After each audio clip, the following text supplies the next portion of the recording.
The sky over the Promethea extraction colony did not just burn, it shattered into fragments of jagged obsidian and bleeding crimson. By the time the orbital warning sirens began their mournful wail, the horizon was already swallowed by descending shadows. Major Elias Vance watched the atmospheric entry trails from the reinforced viewport of a trench bunker, his jaw tight.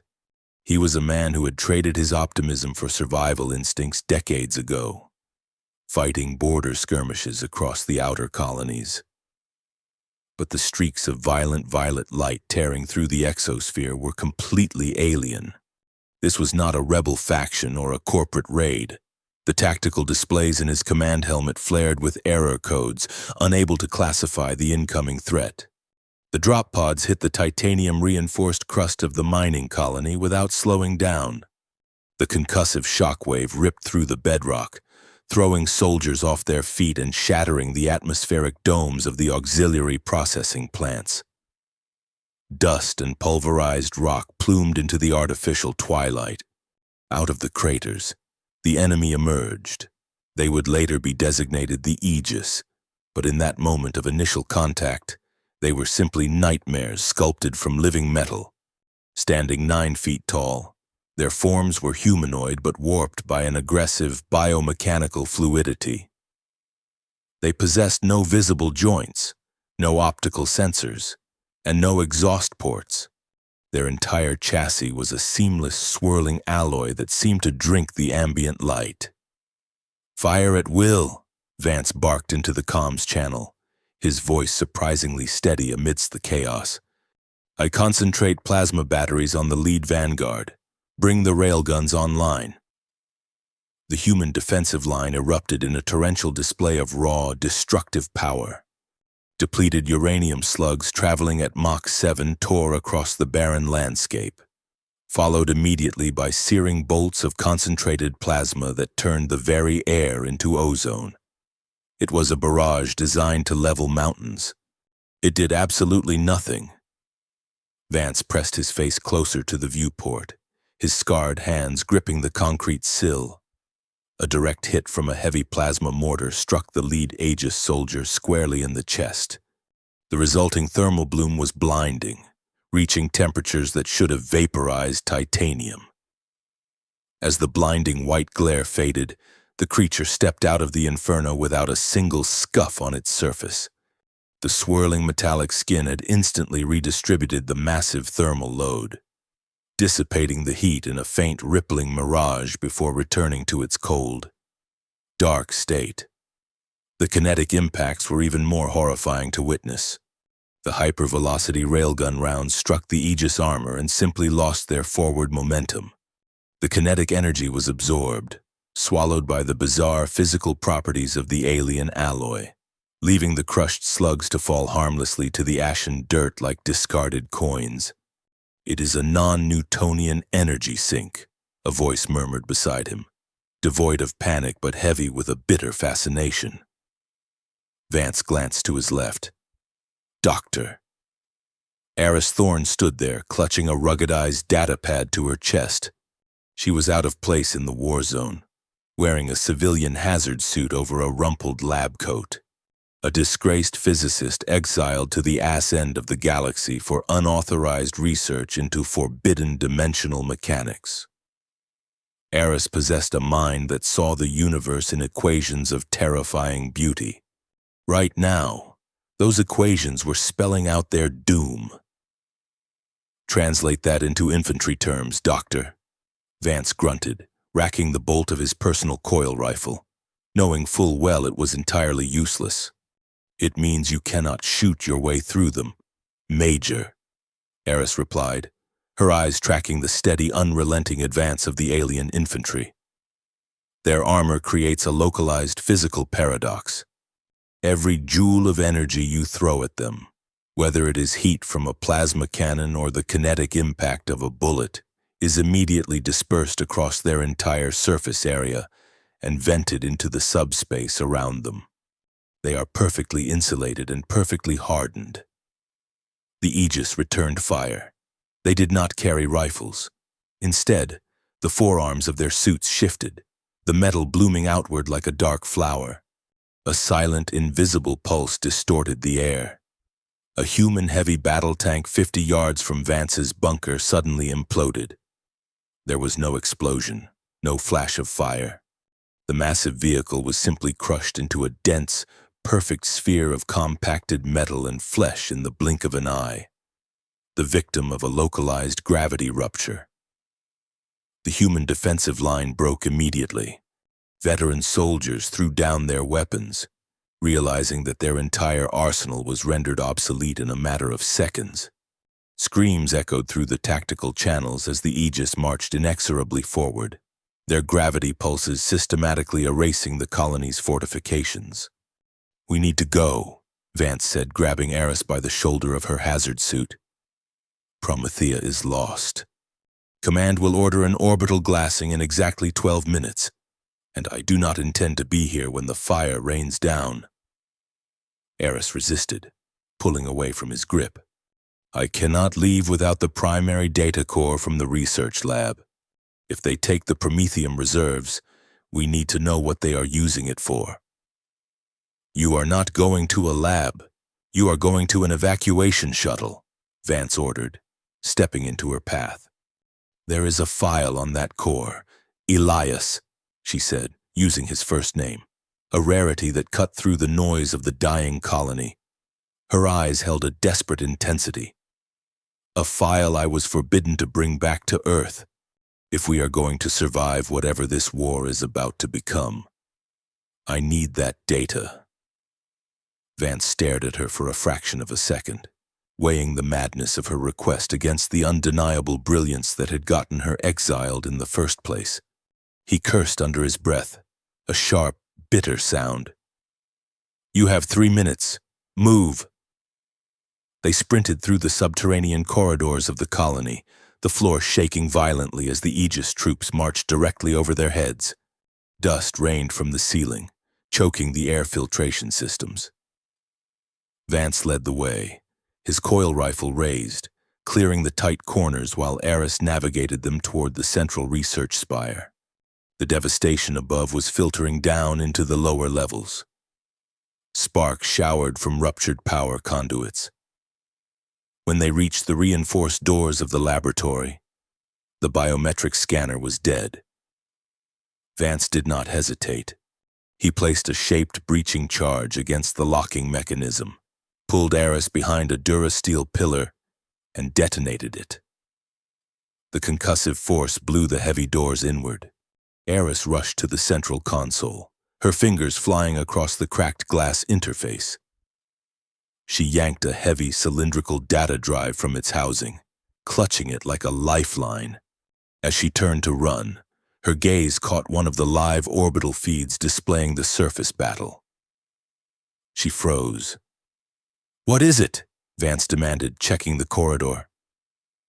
The heavy, rhythmic thud of the enemy was getting louder. "Their neck joints," Aris whispered, pointing at the screen. The footage showed an Aegis soldier walking through a wall of fire. "Look at the thermal displacement. It is perfect, but it is too perfect. The heat dissipates, but there is a microsecond lag at the junction where the cranial casing meets the torso. A shimmering effect.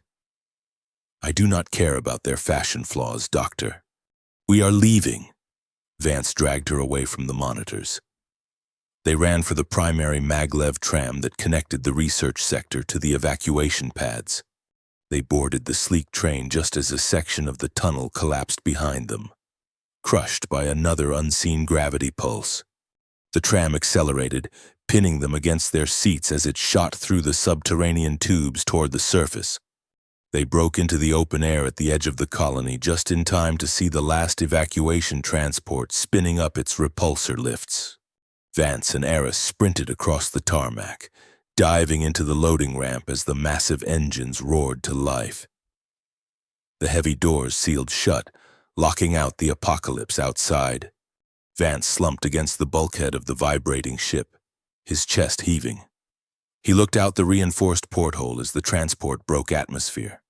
Below them, the Promethea colony was a graveyard of twisted metal and silent, invincible giants. The Earth Coalition had poured trillions of credits into building the most sophisticated weaponry in the history of mankind. They had harnessed the power of stars and the devastating velocity of mass drivers. And none of it mattered. Vance closed his eyes, the bitter taste of absolute defeat lingering in his mouth. Humanity had built a sword capable of cutting through anything, only to encounter a shield that could not be broken. Their entire defensive doctrine, their entire understanding of warfare was fundamentally and catastrophically useless. If the Aegis reached Earth, the war would not be a battle. It would be an extermination. Beside him, Aris remained silent, her hands gripping the stolen data core tightly against her chest, her mind racing through numbers, anomalies, and the faint shimmering mirage she had seen in the fire. Neo-Geneva was supposed to be humanity's indestructible cradle, a subterranean fortress carved 3 miles deep into the bedrock of the Swiss Alps. Today, surrounded by the panicked shouts of Earth's highest echelon, it simply felt like a very expensive tomb. The Global Command Center was a cavernous amphitheater of brushed steel and hard light holographic projections. In the center of the room, a massive 3-dimensional map of the solar system glowed in a sickly pulsing red. The red markers were the Aegis ships, multiplying like a virus as they established a staging ground on the ashes of the Promethea colony. Conventional strikes are mathematically useless, a 4-star general barked, slamming his fist onto a tactical console. We dropped an orbital kinetic rod on their landing zone. It should have cracked the tectonic plate. They walked out of the dust cloud without a scratch. Standing at the edge of the holographic display, Councilman Richard Sterling adjusted the cuffs of his pristine synth silk suit. He was an anomaly in a room full of sweat-drenched military brass and frantic technicians. Sterling possessed the terrifying calm of a man who had already decided the outcome of a rigged game. Panic is a terrible strategist. General, Sterling said, his voice a smooth modulated baritone that cut through the noise. If our swords are broken, we must consider diplomacy. Every conquering force in the history of the universe has a price, a condition for subjugation that allows for the preservation of its subjects. The general sneered. They do not want our resources, Sterling. They annihilated the Prometheum refineries. They are here for an extermination. Sterling offered a sympathetic, patronizing smile and turned away from the central table. As he walked into the shadows of the upper observation deck, he subtly tapped the neural link node behind his left ear. A private, encrypted channel opened directly into his auditory cortex. It was a frequency completely alien to Earth's network. A narrow beam transmission bouncing off a stealth satellite he had commissioned years ago. The military is faltering, Sterling whispered into his collar, his eyes scanning the chaotic room below to ensure no one was watching. They will fight to the last man. I can deliver the defense grid passcodes, but my extraction must be guaranteed before the primary orbital bombardment begins. Just myself, my family, and the selected genetic pool. A garbled synthetic tone hummed in his ear, a machine translation of an alien cipher confirming the receipt of his treason. Sterling smiled coldly. He did not care if humanity burned, so long as he was standing on the fireproof balcony to watch it happen. The question of what the Aegis actually intended to do with the human survivors he offered them remained a chilling unknown, one he aggressively chose to ignore. 2 levels down, away from the screaming politicians, Major Elias Vance sat in a dim, heavily shielded war room. He was systematically field-stripping his sidearm, the metallic clinks of the reassembly process serving as a grounding mechanism. Across the narrow steel table, Dr. Aris Thorne was bathed in the blue glow of a portable holotable, her fingers dancing aggressively across the projected data stream she had ripped from the Promethea colony. Vance snapped the slide of his pistol back into place and set it down. He looked at Aris, despite the exhaustion carving dark circles under her eyes. There was a relentless, terrifying focus in her posture. It was the exact same look she had right before the World Science Directorate branded her a heretic and banished her to the outer colonies. "You have been staring at that raw data for 14 hours, Vance said, his voice dropping its military edge, softening into something almost gentle. "The numbers are not going to magically change just because you want them to." Aris did not look up. "The universe is entirely composed of numbers. Elias, if you push them hard enough, they always confess." Vance leaned forward, resting his forearms on the cold metal table. "We lost 90,000 people on Promethea today. I watched plasma fire wash over those things like a warm breeze. There is no confession to be found in that armor. It is a closed system. Perfect." Aris finally stopped typing. She looked up, the blue light casting long shadows across her face. The silence stretched between them, heavy with the weight of the last 5 years. Before the exile, before the court-martials and the screaming matches about the ethics of unchecked dimensional physics, they had been something else. They had been a partnership built on late-night coffee, shared brilliance, and a quiet, burning affection that neither had ever fully known how to articulate. "I never blamed you for staying behind, you know," Aris said softly, her eyes dropping to his scarred hands. "You were a soldier. You had your orders. Standing with me would have just ended your career alongside mine." Vance frowned, the memory of her shuttle leaving Earth still a sharp ache in his chest. "I should have been on that ship. Aris, I traded the only person who actually understood how the universe worked for a brass medal and a command I never wanted." "Well, you are here now," she replied, offering a fragile, fleeting smile.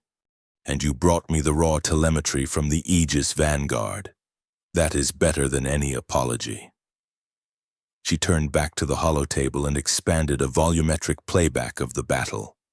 The projection scaled up, filling the center of the small room with a ghostly recreation of the alien titans walking through human artillery fire. "You said the armor was a closed system," Aris murmured, her eyes darting back and forth across the scrolling thermal data. "That is exactly what I thought. It takes external energy, diffuses it perfectly across the non-Newtonian alloy, and shunts it into a micro-dimensional subspace. It is the perfect defense against an outside attack." She tapped a sequence of keys, isolating the single brief moment she had spotted back on the colony. The footage zoomed in on the Aegis soldier's cranial junction just as a heavy plasma mortar struck its chest. "Watch the heat signature inside the suit," she instructed, highlighting a specific band of infrared data. Vance stood up, moving closer to her shoulder to look at the projection. "There is no heat signature inside. The suit is completely blocking the thermal transfer. The alien inside is completely insulated." "Exactly," Aris said, her voice rising with sudden electric excitement. "The armor perfectly insulates the pilot from the outside. But a perfect insulator works in both directions. It stops heat from getting in, but it also stops heat from getting out." Vance narrowed his eyes, trying to follow the leap her genius was making. "Meaning what?" "These creatures are biomechanical. Elias, they move, they fight, they generate internal kinetic and biological energy. That energy creates heat, if the armor is a completely closed loop to protect them from our weapons. How do they vent their own body heat? How do they stop from cooking themselves in their own invulnerable suits?" She ran a complex simulation program, overlaying a structural wireframe onto the alien soldier. "Look at the energy pathways. The armor itself is a hyperconductor. It is constantly working to regulate the internal temperature, rapidly cycling the pilot's own body heat through the outer shell and dispersing it. That shimmering mirage we saw wasn't just deflecting our weapons. It was the suit desperately venting the alien's internal thermal exhaust to keep it alive. Aris turned to Vance, her eyes wide, the dark circles forgotten. She had found the crack in the impenetrable wall. Elias, their greatest defense is their greatest vulnerability. The armor is a perfect, inescapable thermos. If we can find a way to overload that internal heat sink, if we can introduce a massive thermal spike from the inside out, the suit will not let the heat escape fast enough. Vance stared at the holographic armor, a slow, grim realization washing over his face as the sheer brutality of the physics settled into his mind. They could not pierce the shell, but they might not need to. If Aris was right, the Aegis troops had locked themselves inside their own execution chambers, waiting for the right kind of fire to be lit. How they would manage to spark that inferno, however, remained a deadly puzzle. The mahogany doors of the High Council chamber weighed 4 tons, but to Dr. Aris Thorne, the suffocating silence on the other side felt infinitely heavier. If her calculations were even slightly misaligned, the human race would be extinct within the week, and the men in this room would be the architects of their own demise. Aris stood at the center of the circular amphitheater, the harsh overhead spotlights casting long interrogative shadows across her face. Around her, the surviving leaders of Earth's coalition sat in elevated tiers, their faces etched with exhaustion and defeat. Major Elias Vance stood a few paces behind her, a silent, imposing guardian in a room full of cornered bureaucrats. Aris activated her portable holotable.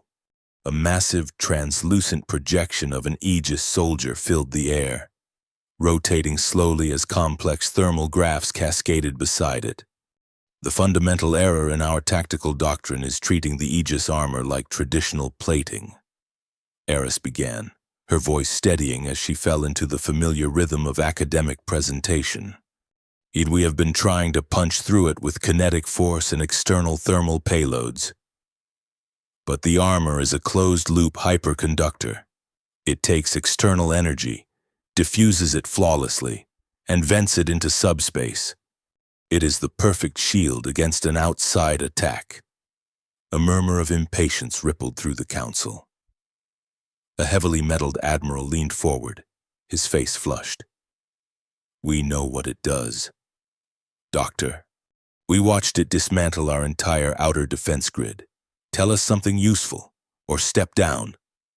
Aris did not flinch. With a swift motion, she inverted the holographic projection, stripping away the armor to reveal a complex network of glowing circulatory tubes simulating the alien's internal biology. A perfect insulator works in both directions, she stated, her eyes locking onto the admiral. These creatures generate massive amounts of internal biological and kinetic heat. Their armor has to constantly vent that thermal exhaust to keep the pilot alive. The suit is a thermos. If we flood the battlefield with specific ultra-high-frequency electromagnetic waves, tuned perfectly to the resonant frequency of the fluid inside their biomechanical bodies, the armor will not block it. The waves will pass right through the shell and agitate the molecules underneath. The room fell completely silent. The dense physics hung in the air, brilliant but abstract to a room of military tacticians accustomed to bombs and bullets. They stared at the glowing numbers, uncomprehending. Vance stepped forward, the heavy boots of his combat armor striking the polished marble floor. He placed his hands on the edge of the central console, scanning the faces of the most powerful men on Earth with thinly veiled contempt. You ever cook a lobster, councilman? Vance asked, his voice a low, gravelly rumble that commanded instant attention. Councilman Sterling, seated in the center of the highest tier, raised a perfectly groomed eyebrow. I fail to see the relevance of culinary arts in a war room. Major. It is entirely relevant, Vance countered, stepping closer to the hologram. You do not try to smash a lobster's shell with a hammer. The shell is too hard, and you just ruin the meat. You drop it in a pot, Turn up the heat, and let the water do the work from the inside. Doctor, Thorne is telling you that we do not need to shoot these things. We need to microwave them. We flood their staging ground with her resonant frequency. The armor will stay completely intact, but we will boil the aliens alive inside their own invincible suits. The stark, brutal clarity of the metaphor hit the room like a physical blow. The generals exchanged wide-eyed glances, the horrifying reality of the tactic sinking in. It was not traditional warfare. It was extermination on a molecular level, a terrifying subversion of physics that turned the enemy's greatest strength into a fatal trap. For a brief, agonizing moment, the tide of the room seemed to shift. Hope, dark and cruel, sparked in the eyes of the military commanders. Then, Sterling stood up. He moved with the practiced grace of a predator, adjusting his synth silk cuffs. He looked down at Aris and Vance with an expression of profound, manufactured pity. "A fascinating theory, Dr. Thorne," Sterling said smoothly, his voice echoing perfectly through the acoustic chamber. "Truly, a testament to the intellect that got you exiled from this very facility 5 years ago. But let us look at the reality of your proposal." Sterling tapped a control on his desk, bringing up the global power grid readouts. Large sections of the map were blinking a desperate crimson. To generate a directed electromagnetic wave capable of penetrating the Aegis staging ground, we would need a localized power output equivalent to a small star. Sterling explained, addressing the Council rather than Aris. We would have to divert 80% of Neo-Geneva's life support and shielding generators just to power the emitter. And if your unproven, disgraced mathematics are wrong, Doctor, we will have dropped our own shields, leaving the last bastion of humanity entirely defenseless. "The math is absolute," Aris fired back, her fists clenching at her sides. "The localized gravity wells they create are already destabilizing the tectonic plates. You do not have time to hide behind shields." Sterling shook his head slowly, playing the role of the pragmatic savior to perfection. "We are outgunned, gentlemen. Our resources are critical. We cannot gamble our final reserves on a science experiment. We must maintain our defensive posture. We must fortify, and perhaps we must seek terms. There are always avenues for negotiation if we negotiate from a fortress rather than an open field." It was a masterful manipulation. Sterling stoked the Council's fear of losing their immediate safety, framing his own treasonous appeasement agenda as the only rational path forward. The military brass, terrified of dropping the city's shields, slowly nodded in agreement. The spark of hope was extinguished, smothered by bureaucratic cowardice. "The proposal is denied, Dr. Thorne," the Supreme Commander announced, banging a ceremonial gavel. "Security will escort you back to the civilian holding sector. Major Vance, return to your unit." The heavy mahogany doors slammed shut behind them, sealing Vance and Aris in the cold, sterile corridor of the command bunker. Aris leaned against the metallic wall, sliding down until she hit the floor. The fight drained out of her, replaced by the crushing weight of a doomed world. She buried her face in her hands, her brilliant mind spinning uselessly against the wall of human stupidity. Vance stood over her, his jaw set in a rigid line. He looked back at the doors of the council chamber, then down at the disgraced physicist who had just handed humanity the key to its survival, only to have it tossed aside. "They are going to let us die," Aris whispered to the floor, her voice cracking. "Sterling is going to sit in that room and negotiate a surrender while the Aegis turn the surface into a slaughterhouse." Vance knelt in front of her. He reached out, his scarred, calloused fingers gently taking her hands and pulling them away from her face. His eyes were hard, burning with a dangerous, quiet fire. "I have spent my entire life taking orders from men who measure the cost of a war in spreadsheets. Vance said quietly. I am done. Sterling wants to hide. We are going to fight. Aris looked up at him, a flicker of confusion cutting through her despair. With what? Elias? Even if they agreed, we don't have a microwave emitter large enough to cover the Promethea crater.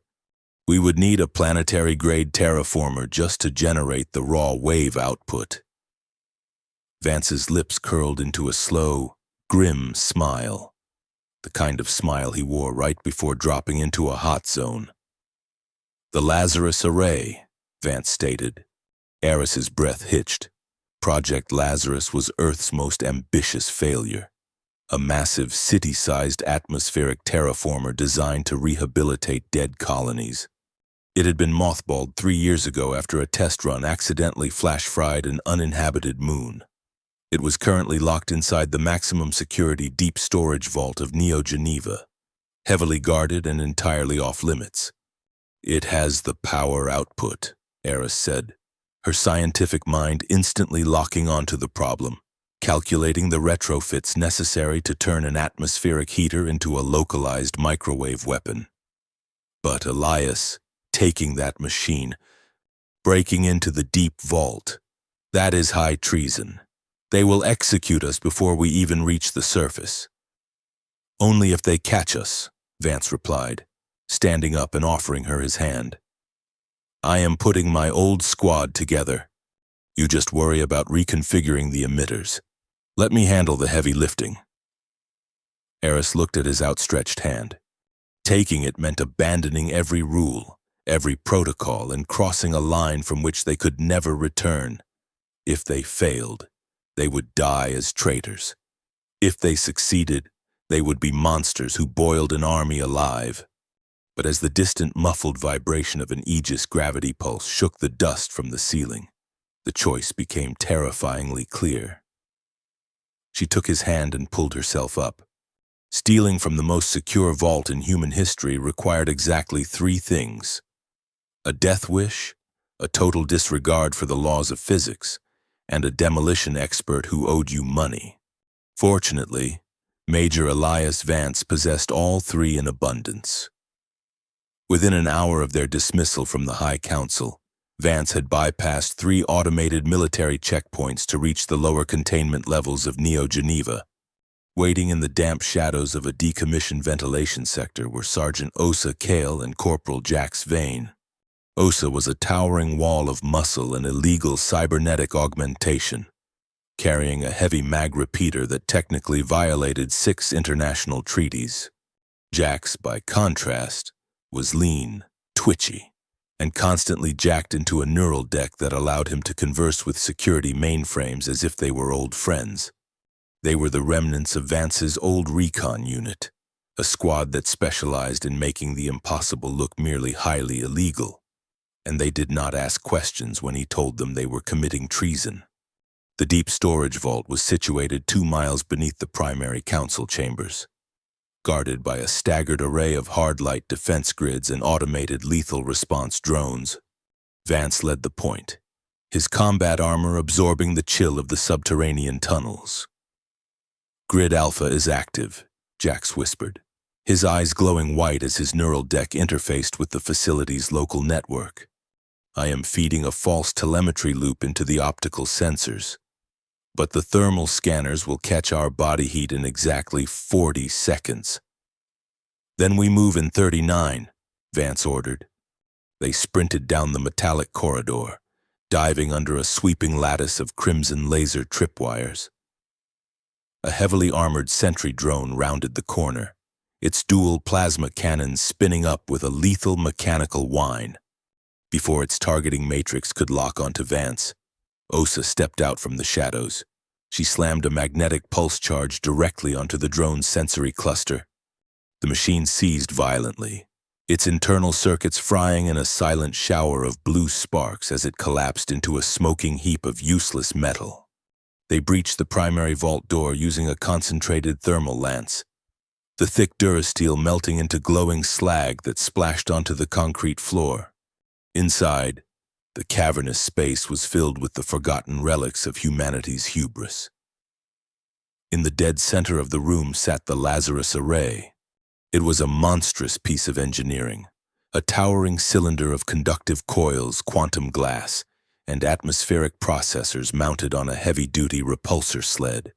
It looked less like a machine and more like a dormant mechanical god, a weapon of creation that they were about to twist into an instrument of absolute destruction.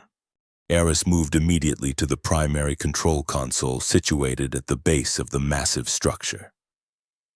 She pulled a diagnostic cable from her hazard suit and jammed it into the array's interface port. Her fingers flew across the holographic display, initiating the complex sequence required to strip away the atmospheric safety limiters and convert the terraformer into a localized microwave emitter.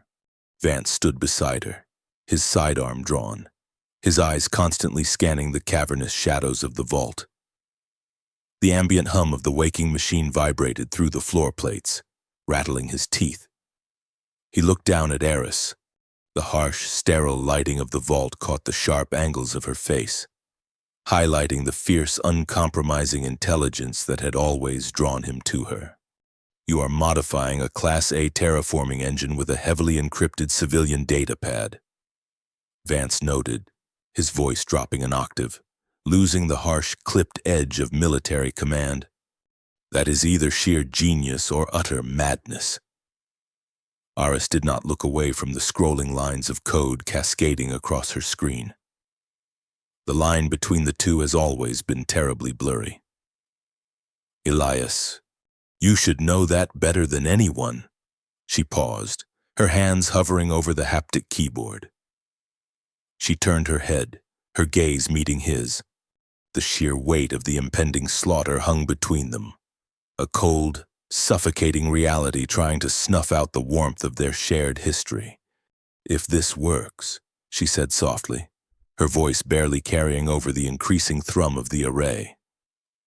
We are going to inflict a level of suffering on those creatures that defies human comprehension. We are going to cook them alive in their own skin. I am a scientist, Elias. I have spent my life trying to understand the universe, not invent new ways to torture the things living in it. Vance stepped closer. He reached out, his heavy, scarred hand resting gently over hers on the console. The physical contact sent a sudden, grounding jolt through the unbearable tension. You are not torturing them. You are stopping an extermination, he replied, his eyes locked onto hers with absolute, terrifying certainty. The Aegis did not offer terms of surrender on Promethea. They offered a grave. Do not carry the weight of their execution. Aris, put it on me. Let me be the monster so you can be the savior. A fragile, desperate understanding passed between them in the dim light of the vault. It was not a grand confession of love, but something far deeper and more resilient. A brutal vow forged in the fires of an apocalypse. She turned her hand over, lacing her fingers through his for one brief, agonizingly tender moment before returning her attention to the console. A calibration complete, she announced, her voice steady once more, the hesitation entirely gone. The internal inhibitors are offline. The core is hot and ready to broadcast. Jax, fire up the repulsor sled, Vance commanded, stepping back into the rigid posture of a soldier leading a strike team. Osa, take the point. We are moving this behemoth to the surface freight elevator. The massive engine whined as the anti-gravity thrusters engaged, lifting the multi-ton terraformer a mere inch off the ground. They began to push the colossal machine toward the vault exit, the air growing thick with the scent of ozone and burning dust as the massive thrusters fought the immense weight of the array. But deep within the sprawling labyrinthine data architecture of Neo-Geneva, a silent, heavily encrypted failsafe tripped. Jax had bypassed the military security network flawlessly, masking their digital footprints from the central command servers. But he had not anticipated a secondary, off-the-books monitoring program hardwired directly into Councilman Sterling's private executive suite. In the upper levels of the bunker, far above the grinding gears of the vault, A crimson alert flashed across Sterling's mahogany desk. The Lazarus Array was no longer stationary. Sterling's eyes narrowed as he tapped his secure comms badge, completely bypassing the standard military channels to reach a specialized paramilitary strike team loyal entirely to his private payroll. He could not afford a public scandal, and he certainly could not afford a rogue squad of disgraced soldiers ruining his fragile, treasonous negotiations with the alien Vanguard. Major Vance has gone rogue and stolen restricted orbital technology. Sterling whispered into the receiver, his voice dripping with aristocratic venom.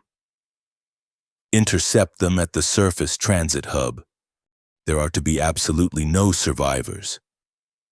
Secure the asset at all costs. Down in the subterranean darkness, the heavy durasteel doors of the freight elevator began to grind open.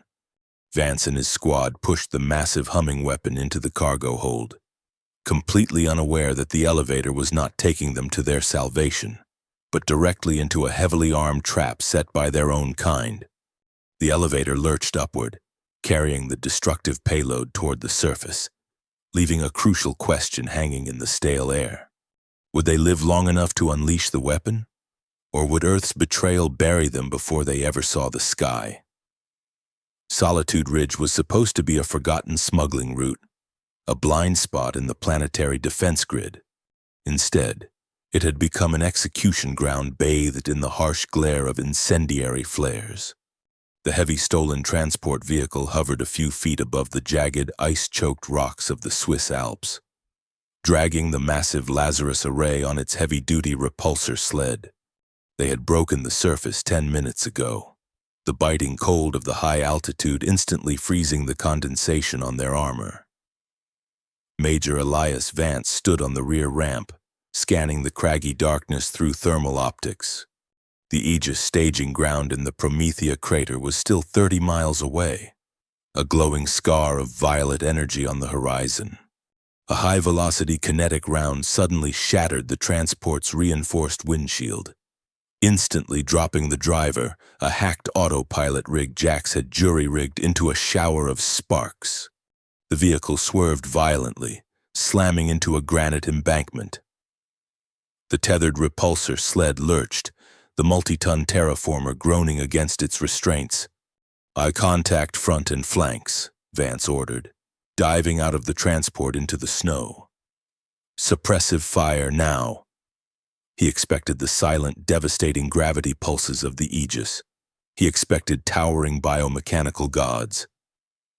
What he saw through his rifle's scope froze the blood in his veins faster than the mountain air. Advancing down the ridge were human soldiers clad in unmarked, matte black tactical armor, wielding standard-issue Earth Coalition Gauss rifles. A barrage of hypervelocity slugs tore into the transport's hull, shredding the metal. Aris scrambled out of the cabin, clutching her datapad to her chest, and slid behind the dense durasteel base of the terraformer. Osa stepped out into the open, her massive cybernetic shoulder servos whining under the weight of her mag repeater. She unleashed a torrent of heavy suppression fire, chewing the icy ridgeline to dust and forcing the black-clad soldiers into cover. "They are not alien," Jax yelled over the roar of Osa's weapon, his fingers flying across a portable wrist console as he tried to trace the enemy's encrypted comms. "I am reading Coalition military frequencies, heavily masked. It is a corporate Black Ops channel." "Sterling's hounds," Vance realized, the bitter taste of utter betrayal flooding his mouth. The politician had not just rejected their plan. He had dispatched his private death squad to ensure humanity's only viable weapon never reached the battlefield. Vance returned fire, his coil rifle dropping one of the advancing mercenaries. The body fell heavily into the snow. There was a profound, sickening wrongness to the action. They were fighting for the survival of the human species, and their first casualties of the night were human. The moral weight of the skirmish pressed down on him, a suffocating realization that Earth's greatest enemy might not be the invincible titans waiting in the crater, but the terrified, selfish men leading the defense. You have to appreciate the irony. Jax shouted from behind a jagged boulder, ejecting a spent thermal clip and slamming a fresh one into his sidearm. After spending all day worrying about getting compacted into a fleshy meat sphere by an alien gravity well, catching a good old-fashioned Earth-made bullet feels positively nostalgic. "Keep your nostalgia to yourself and watch the left flank," Vance snapped, though the grim humor broke the icy tension gripping his chest. The firefight was brutal and efficient. Vance and his squad were hardened veterans of the Outer Colony Wars, while Sterling's private security forces were little more than highly paid bodyguards accustomed to intimidating unarmed civilians. Vance directed Osa to lay down a crossfire pattern, pinning the mercenaries against a sheer cliff face. He then flanked right, utilizing the shadows and his active camouflage module to slip behind their defensive line. With cold mechanical precision, Vance dismantled the ambush. He moved from target to target, using a combination of close-quarters combat and silenced coil strikes to neutralize the threat. He did not feel triumph as the last mercenary slumped into the snow. He only felt a deep, exhausted disgust. Silence rushed back to claim Solitude Ridge, broken only by the howling wind and the deep, rhythmic hum of the Lazarus Array's idle core. Vance emerged from the darkness, his armor scored with fresh grazing hits. Osa was already checking the perimeter, her massive weapon tracking the empty snowdrifts. Jax stood up, shaking frost from his neural deck interface cables. "Clear," Vance stated, walking toward the rear of the transport. "Dr. Thorne, status on the payload." Aris did not answer immediately. She was kneeling beside the massive terraformer, her hands hovering over a smoking, shattered module attached to the primary control console. A stray Gauss round had punched directly through the array's protective casing during the crossfire. Vance jogged over, a knot tightening in his stomach. The smell of melted silicon and fried quantum glass filled the air. "Aris," Vance said, his voice tight. "Tell me we still have a weapon." She slowly stood up, brushing the snow from her knees. She looked at the smoldering wreckage of the module, then up at Vance. The raw intellect in her eyes was clouded with a terrifying realization. "The primary emission core is perfectly intact," Aris explained, her voice remarkably calm despite the catastrophic implications. "The terraformer will still generate the localized microwave frequency. We can still boil the Aegis in their armor." "But," Vance prompted, hearing the unspoken caveat hanging in the freezing air, "but the remote detonation relay module is entirely destroyed," she said, pointing to the slagged circuitry. "The telemetry link is gone. Jax cannot hack it, and I cannot bypass it. The long-range receiver was custom-built for this chassis." Jax walked over, taking one look at the destroyed module and cursing softly under his breath. "So, we cannot trigger it from the ridge. We cannot trigger it from the transport." "No," Aris confirmed, her gaze dropping to the floor plates of the sled. "The only way to initiate the firing sequence now is a manual override at the primary console. Once the array is positioned in the center of the Aegis hive, someone has to physically close the circuit." The reality of her words settled over the squad like a shroud. The plan had always been a suicide mission, but it was supposed to be a remote suicide. They were going to drop the weapon from the ridge, trigger it from a safe distance, and watch the crater burn. Now, the parameters had changed. If they flooded the staging ground with the resonant frequency, the resulting thermal bloom from thousands of alien bodies boiling alive would flash fry the surrounding atmosphere. The heat wave alone would incinerate anything within a half-mile radius that lacked a military-grade energy shield.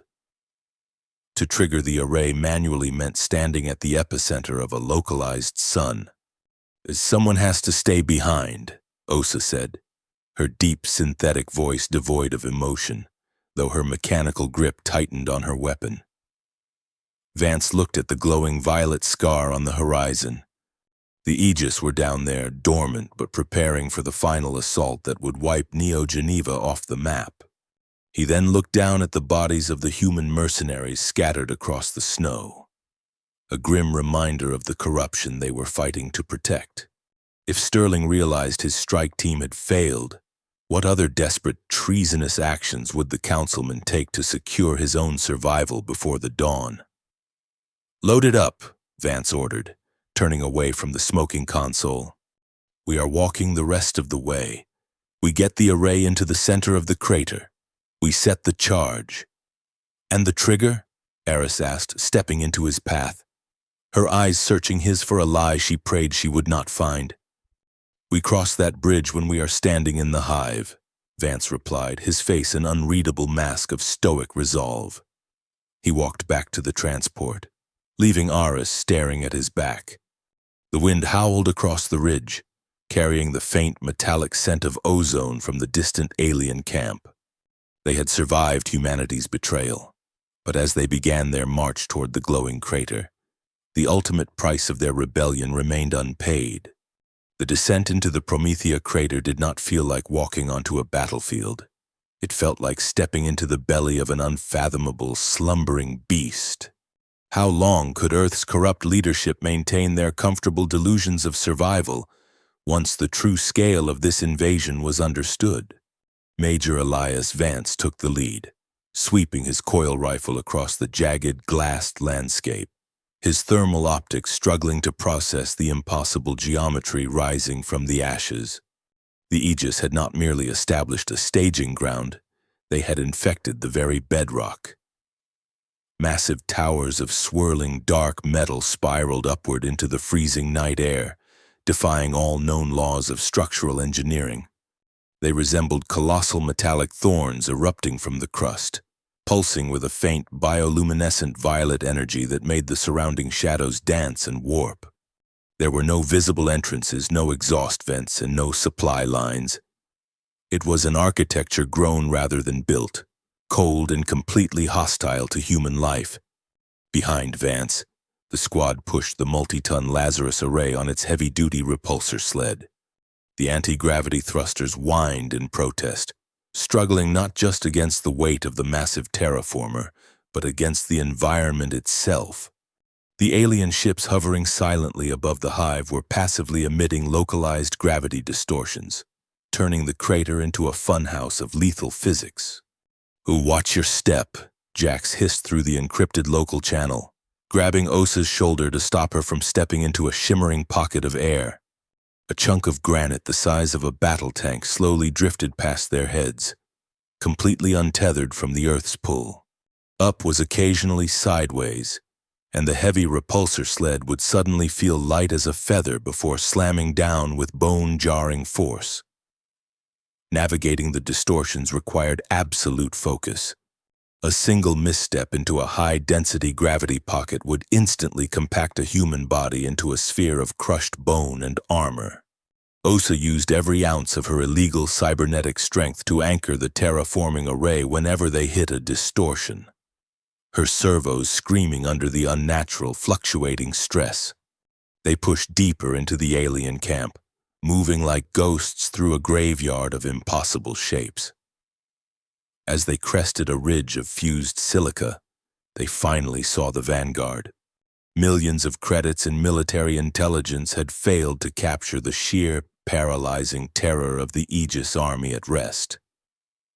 They stood in a massive, perfectly flat courtyard of smooth obsidian at the heart of the crater. Thousands of the 9-foot-tall biomechanical titans were arranged in flawless, geometric grid patterns. They stood completely motionless, their featureless metallic faces angled toward the starless sky. They were dormant, conserving their vast internal energies for the final, devastating march on Neo-Geneva. Walking among them was like navigating a forest of guillotines, waiting for the rope to be cut. The air here was thick, tasting heavily of copper and ozone. The absolute silence of the dormant army was deafening, pressing against the eardrums with a physical weight. Vance signaled for his team to halt, his eyes scanning the endless rows of perfectly insulated, impenetrable armor. If even one of them woke up, the mission was over. The squad maneuvered the massive terraforming engine into the geometric dead center of the staging ground, parking the machine in a narrow aisle between two rows of the towering alien soldiers. The Lazarus Array looked pitifully small, surrounded by a sea of invincible giants.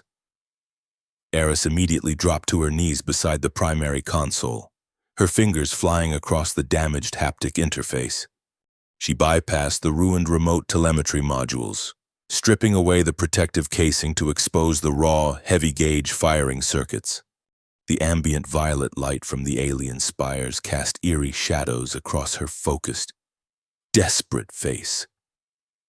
"The primary capacitor is linked directly to the main emitter," Aris whispered, her breath misting in the freezing air. "Once the circuit is closed, the array needs exactly 90 seconds to reach the resonant frequency peak. It takes that long for the microwave emissions to penetrate the alien alloy and agitate the fluid inside their suits. After that, the thermal bloom will be instantaneous." "Good work, Doctor," Vance said, his voice dropping into a register of terrifying calm. He unspooled a thick length of conductive cabling from the side of the array's exposed housing. With methodical precision, he wrapped the raw wire tightly around his heavily armored left gauntlet, securing it with a locking carabiner. He then took the other end of the cable and locked it directly into the primary firing node of the machine. Aris froze, her hands hovering over the console. She looked at the heavy wire binding him to the machine, and then slowly looked up into his eyes. The brutal reality of the physics she had spent all day calculating crashed down upon her. "What are you doing, Elias?" she asked, her voice trembling. "I am closing the circuit," Vance replied evenly, never breaking eye contact. He turned slightly toward his squad. "Jax, Osa, you have exactly 10 minutes to get the doctor out of this crater and behind the ridgeline. Do not stop for anything, and do not look back. Elias." "No." Aris stepped forward, grabbing his armored forearm. Her composure, maintained through exile, battle, and treason, finally shattered completely. "You cannot stay here. When that machine reaches peak frequency, the localized thermal bloom is going to flash fry the atmosphere. The ambient temperature in this courtyard will exceed 4,000 degrees. Your combat armor will melt to your skin before you even feel the heat." "Which is exactly why I am staying," Vance stated, his tone gentle but absolutely immovable. "If I close the circuit now, the array powers up immediately. The noise and the initial radiation spike will wake every single one of these bastards instantly. They will tear this machine to pieces before it ever reaches the resonant peak. Someone has to defend the array for those 90 seconds. Someone has to make sure the fire catches." Jax let out a dry, humorless chuckle, ejecting a spent thermal clip from his sidearm and slamming a fresh one home. "You always were a glory hound, Major. Leaving the running away to the grunts while you take all the credit." "Just make sure you run fast enough, Corporal," Vance replied, a faint ghost of a smile touching his scarred face. Aris refused to let go of his arm. Her brilliant mind raced, desperately trying to calculate a variable, a loophole, any mathematical probability where the man she loved survived the equation. "There has to be another way. A timer, a delayed fuse. We can rig a localized gravity pocket to pull the switch." "There is no time for elegant science, Aris," Vance said softly. He reached up, his large, calloused hand gently cupping her cheek, wiping away a stray tear that had frozen against her skin. "Sterling sold us out. The Council is waiting to surrender. If this weapon does not fire tonight, there will be no humanity left to save tomorrow. You found the crack in their armor. You gave us the sword. Now let me swing it." It was an agonizing, impossible goodbye. They had spent 5 years separated by light years of cold space. only to find each other at the end of the world, with exactly 10 minutes left to live. Aris looked into his eyes and saw the immovable resolve of a soldier who had finally found a war worth dying for. She placed her hand over his, committing the rough texture of his skin and the quiet strength of his gaze to her permanent memory. Osa stepped forward, her massive metallic hand resting gently on Aris's shoulder.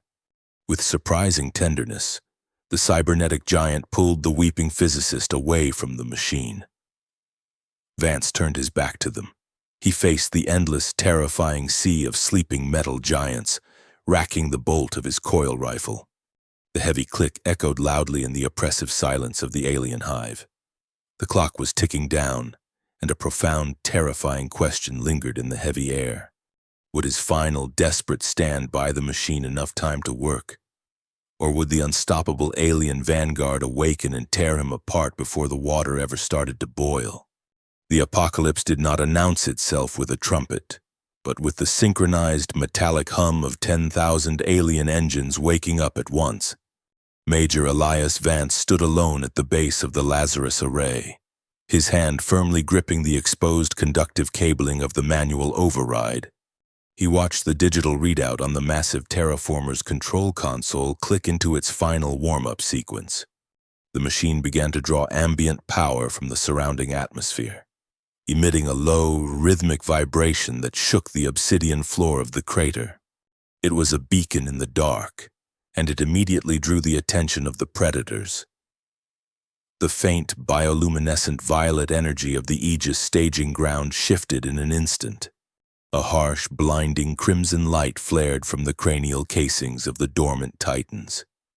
The featureless metallic faces of the vanguard snapped toward the center of the courtyard with terrifying, perfect synchronization. They did not groan or stretch like waking animals. They simply transitioned from absolute stillness to lethal intent in the space of a single heartbeat. 90 seconds, Vance muttered to himself, his breath pluming in the freezing air. He raised his coil rifle, bracing the stock against his armored shoulder. The Aegis did not charge in a chaotic swarm. They advanced in a flawless, geometric formation, a tidal wave of living, swirling metal closing in on the anomaly in their center. The localized gravity in the crater began to warp and fracture as thousands of alien combat drives spooled up simultaneously. Loose rocks and shattered glass floated upward, suspended in the distorted, heavy air. Vance opened fire. He aimed for the vanguard's knees, trying to disrupt their relentless march. The depleted uranium slug struck the dark alloy and fell uselessly to the ground, their kinetic energy perfectly dispersed by the alien armor. He switched to his underbarrel grenade launcher, firing high-explosive incendiary rounds directly into the path of the advancing titans. The ground erupted in geysers of shattered obsidian and fire. It did not damage the Aegis, but the uneven terrain caused a momentary stagger in their front line, buying Vance a handful of precious seconds. 80 seconds. The heat radiating from the waking terraformer was beginning to build, the massive quantum glass coils glowing a brilliant, searing white. The machine whined, a high-pitched oscillation that made Vance's teeth ache. The Aegis were 30 yards away. A towering alien soldier at the front of the formation raised its heavy, metallic forearm. The armor bloomed outward like a deadly flower, preparing to unleash a localized gravity pulse that would crush Vance and the console into a dense ball of scrap metal. Vance gritted his teeth, preparing for the crushing impact. Suddenly, the Aegis Titan's massive head snapped violently backward. Its massive frame staggered, its feet slipping on the slick obsidian floor before it crashed heavily onto its back. A full second later, the sharp, hypersonic crack of a heavy ballistic discharge echoed across the crater.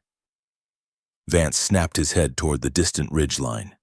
More than a mile away, perched on the icy cliffs of Solitude Ridge, Dr. Aris Thorne had not run. She lay flat on the frozen rock, her shoulder pressed bruisingly hard into the stock of a heavy sniper railgun she had scavenged from the dead human mercenaries. Beside her, Jax and Osa were laying down a frantic, continuous wall of suppressive fire with their own heavy weapons, creating a localized storm of kinetic energy over the crater. Aris stared through the high-powered thermal scope, her finger resting lightly on the heavy trigger. She knew she could not pierce the alien armor. Her brilliant mind had already calculated the exact mathematical limitation of the weapon in her hands. But she also knew Newton's laws. A solid tungsten slug traveling at Mach 8 delivered a catastrophic amount of kinetic energy upon impact. The armor absorbed the damage, but the sheer momentum of the strike physically threw the 9-foot giants off balance. She racked the heavy bolt, tears of absolute terror freezing against her cheeks, and found her next target. She exhaled slowly, her breathing perfectly controlled, and fired again. Another Aegis Titan, poised to crush Vance, was violently swatted away by the invisible hand of a hypervelocity round. She was systematically breaking the Vanguard's line, using sheer blunt force to buy the man she loved the time he needed. "I told you to run, Doctor," Vance whispered over the encrypted comms channel, a fierce, desperate pride swelling in his chest. "Shut up and hold the wire, Major." Aris's voice snapped back, tight with adrenaline and fear. "I am doing the heavy lifting." 50 seconds. The localized gravity distortions were becoming chaotic. The advancing Aegis forces adjusted their tactics, projecting overlapping gravity shields to deflect the incoming sniper fire from the ridge. The tungsten slugs began to veer wildly off course, curving harmlessly away from the alien targets. The kinetic barrier Aris and the squad provided was failing. The Titans closed the distance, 10 yards, 5 yards. A towering Aegis soldier lunged forward, swiping its massive arm toward the control console. Vance threw himself backward, taking the console with him. The alien's hand grazed his shoulder pauldron. The kinetic displacement alarms in Vance's combat suit screamed as the armor buckled under the glancing blow, snapping his collarbone with a sickening crunch. He hit the ground hard, his vision swimming in a sea of red agony. But his left hand remained locked onto the heavy conductive wire tethered to the firing node. 10 seconds. The massive alien loomed over him, blocking out the sky. It raised its foot, preparing to stomp the human nuisance into the glass floor. Vance looked up at the featureless face, his own face twisted into a bloody, defiant sneer. The digital readout on the Lazarus Array flashed a brilliant, blinding green, peak resonance achieved. "Time is up," Vance spat. He slammed the exposed wire directly into the primary junction, physically closing the circuit with his own body. The Lazarus Array did not fire with a concussive blast. There was no fireball, no deafening explosion. Instead, the massive terraformer unleashed a silent, invisible shockwave of highly concentrated electromagnetic energy. It was a specific, terrifying frequency, tuned flawlessly to the biological makeup of the alien invaders. The wave washed over the crater at the speed of light, instantly flooding the staging ground. The results were completely horrifying. The Aegis Titan standing over Vance froze mid-stride. The resonant frequency passed effortlessly through its impenetrable non-Newtonian armor, completely ignoring the hyper-advanced alloy. Deep inside the suit, the biomechanical fluids and the alien flesh suspended within it violently and instantly reacted. The internal temperature of the creature spiked thousands of degrees in a microsecond. The closed-loop hyperconductor of the armor, designed to perfectly trap and manage heat, suddenly became the ultimate execution chamber. The suit's heat sinks were instantly overwhelmed. The shimmering mirage at the alien's neck joint, the tiny venting flaw Aris had discovered, burst into a massive high-pressure geyser of superheated violet steam. The Titan let out a sound, not an audible scream, but a psychic, agonizing vibration that rattled the fillings in Vance's teeth. The creature thrashed wildly, its impenetrable shell completely useless as the flesh inside boiled violently into liquid. It collapsed to the ground, thrashing in a silent pantomime of absolute agony before going perfectly still, thick steam hissing fiercely from its seams. Across the entire crater, the scene repeated in a wave of catastrophic devastation. 10,000 invincible conquerors simply dropped. They fell in rows, their perfect geometric formations collapsing into a graveyard of smoking, steaming statues.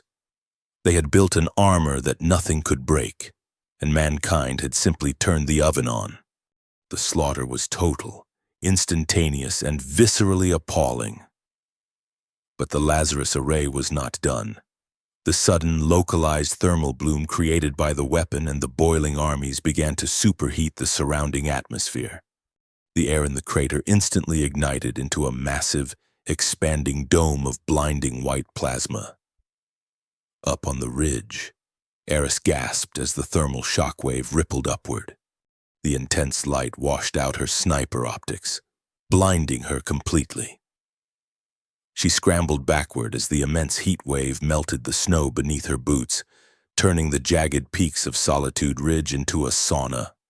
Below, the crater was consumed by a silent white inferno. "Elias!" Aris screamed into the comms channel, the static hissing violently in her ear. "Elias, respond!" There was no answer. The radio was dead, drowned out by the electromagnetic interference of the massive atmospheric burn. Aris stared down into the blinding white sea of superheated steam filling the Promethea crater. The invincible army was dead, entirely eradicated by the brutal application of high school physics. But as the blinding light slowly began to fade, leaving nothing but swirling fog and the towering husks of the alien dead, the cost of their victory remained hidden in the smoke. Did the architect of their salvation survive the fire, or had humanity just traded one tragedy for another? The fog of war is usually metaphorical, but in the Promethea crater it was a literal suffocating cloud of superheated violet steam. Beneath that dense, humid shroud, the absolute silence of 10,000 dead gods was infinitely more terrifying than the deafening roar of their arrival. Major Elias Vance lay flat on his back, his vision swimming through a haze of pain and condensation. The heavy combat armor that had saved his life was scorched entirely black. The outer plating warped and blistered by the immense secondary thermal wash of the Lazarus Array. He had survived only because the massive quantum glass chassis of the terraformer had absorbed the brunt of the localized plasma ignition, shielding him in a tiny, miraculous pocket of cooler air at the eye of the storm. His left collarbone ground agonizingly against itself as he forced his body upward, his boots slipping on the wet obsidian floor. He leaned heavily against the dormant control console of the array, gasping for air that tasted sharply of ozone and cooked copper, as the thick, blinding steam slowly began to dissipate in the freezing mountain winds. The true scale of the massacre revealed itself. The Aegis staging ground was a perfectly preserved graveyard. The towering 9-foot biomechanical giants remained standing in their flawless geometric formations, their dark, non-Newtonian armor completely and utterly intact. There was not a single scorch mark, crack, or dent on their metallic shells. But from the microscopic venting seams at their cranial junctions, thick, viscous fluid steadily dripped onto the glassed earth. The unstoppable alien conquerors had been reduced to boiling soup inside their own invincible thermoses. "Vance!" The voice cut through the heavy, humid air, echoing off the towering alien spires that still loomed over the crater. Vance turned his head, wincing as fresh pain shot down his spine. Emerging from the dissipating fog were 3 figures. Doctor.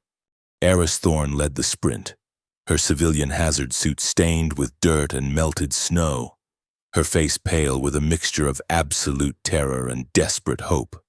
Behind her, Osa and Jax kept their heavy weapons raised, their eyes scanning the steaming metal statues for any sign of lingering life. Aris did not slow down. She crashed into Vance, throwing her arms around his scorched armor, burying her face in his chest. Vance let out a sharp grunt of pain but wrapped his uninjured right arm tightly around her. Burying his face in her hair, they stood there in the center of the devastation, two outcasts who had just rewritten the rules of survival. You are a terrible listener, Major," Aris whispered, her voice shaking violently as she pulled back to inspect his face. "I gave you the mathematical certainty of your own death, and you completely ignored it." "I have never been very good at math, Doctor," Vance replied, offering a weak, blood-stained smile. Jax walked slowly past them, his neural deck interface cables hanging loosely from his temples. He approached one of the towering Aegis husks, tapping the flawless metallic surface with the barrel of his sidearm. It rang with a hollow, dull thud. He looked down at the pool of steaming biological matter pooling around the Titan's boots, a profound disgust wrinkling his nose. "They built a fortress so perfect that they forgot to install a fire escape," Jax muttered, shaking his head. "It is brilliant. It is also the most horrific thing I have ever seen." Osa lowered her mag repeater, her heavy cybernetic servos whining as she relaxed her posture for the first time in days. "Do not weep for the butchers, Corporal. They would have turned Neo-Geneva into a slaughterhouse by sunrise. We just flipped the script." Jax suddenly flinched, tapping the side of his neural deck as a flood of incoming data hit his localized receiver. A sharp, predatory grin spread across his face. "Speaking of flipping the script," Jax said, turning back to Vance and Aris.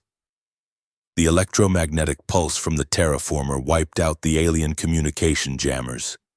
"We have a clear signal to Neo-Geneva again, and you will never guess what I found sitting in the unencrypted transmission cache of the dead mercenaries we left on the ridge." In the subterranean depths of Neo-Geneva, Councilman Richard Sterling sat in his pristine executive suite, waiting for the confirmation of his survival. He had poured a glass of synthetic scotch, adjusting his silk cuffs as he watched the tactical monitors. He expected to see the destruction of the rogue squad and the prompt, orderly arrival of the Aegis diplomats to accept his terms of subjugation. Instead, the massive mahogany doors of his suite were violently kicked open. A squad of heavily armed coalition military police flooded into the room, their Gauss rifles leveled directly at Sterling's chest. Behind them walked the Supreme Commander, his face a mask of absolute, unbridled fury. "What is the meaning of this?" Sterling demanded, standing up and spilling his drink across the mahogany desk. "I am a ranking member of the High Council. You have no authority here." The Supreme Commander did not yell. He simply raised a datapad and tapped the screen. Sterling's own voice filled the room. A crystal-clear recording of his private, encrypted orders to the Black Ops strike team at Solitude Ridge, followed immediately by his treasonous negotiations with the alien Vanguard, offering the defense grid passcodes in exchange for his own life. Jax had broadcast the intercepted files on every single military and public display across the entire subterranean city. Sterling's arrogant facade crumbled instantly. The color drained from his face as he realized his private fortress had just become his prison cell. "Councilman Sterling," the Supreme Commander said, his voice cold as the grave.